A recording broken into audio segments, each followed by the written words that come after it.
আসসালামু আলাইকুম, আশা করি সবাই ভালো আছেন। আজকের বিষয়টি হচ্ছে তাপমাত্রা। আবহাওয়া অধিদপ্তর বলেছেন তাপমাত্রা বেশি দিন থাকবে না।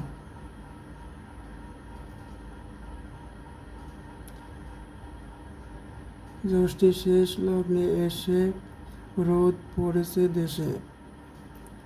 রাজধানী ঢাকা সহ দেশে অত্যন্ত 41 জেলার উপর দিয়ে বয়ে যাচ্ছে মাঝারি ধরনের তাপমাত্রা।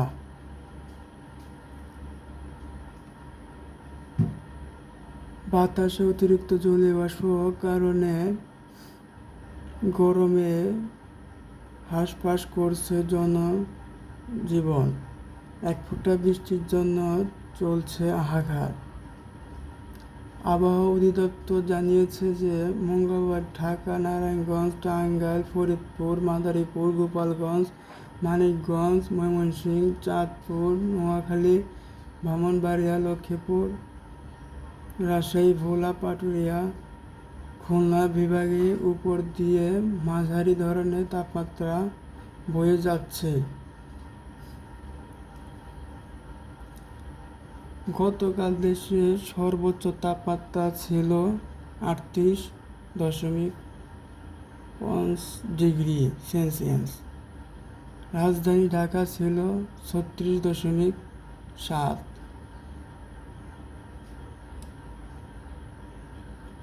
তবে এই মাঝে কিছু সুখবর এসেছে। আবহাওয়া অধিদপ্তর কাছ থেকে জানা যাচ্ছে যে বুধবার সকালে আবহাওয়া পূর্বাভাস বলা রয়েছে সকাল 9টা থেকে সন্ধ্যা 6টা পর্যন্ত রংপুর, চট্টগ্রাম, সিলেট, কক্সবাজার অঞ্চলের উপর দিয়ে উত্তর পশ্চিম দিক দিয়ে বয়ে যেতে পারে।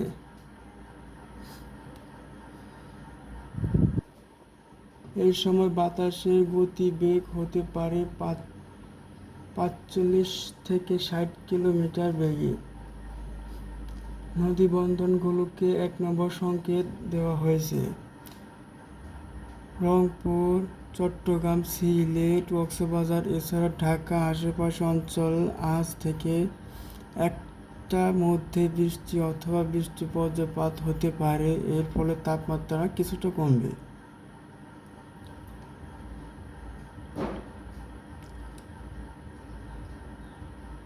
তবে তাপমাত্রা ভারী ও টানা বৃষ্টির সম্ভাবনা নেই।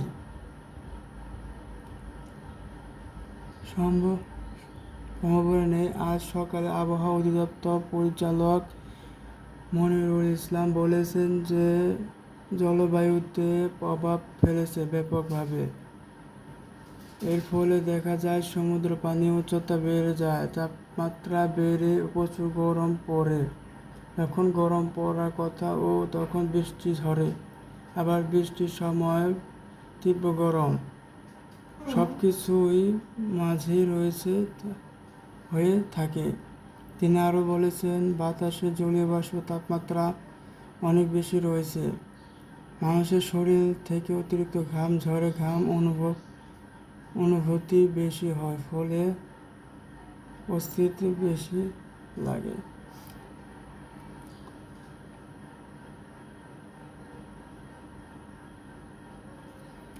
মৌসুমি বায়ু বাংলাদেশ সহ যেসব অঞ্চলের উপর না আসা পর্যন্ত একটানা ভারী বৃষ্টিপাত নাও হতে পারে, এমন তথ্য জানিয়েছে আবহাওয়া অধিদপ্তর।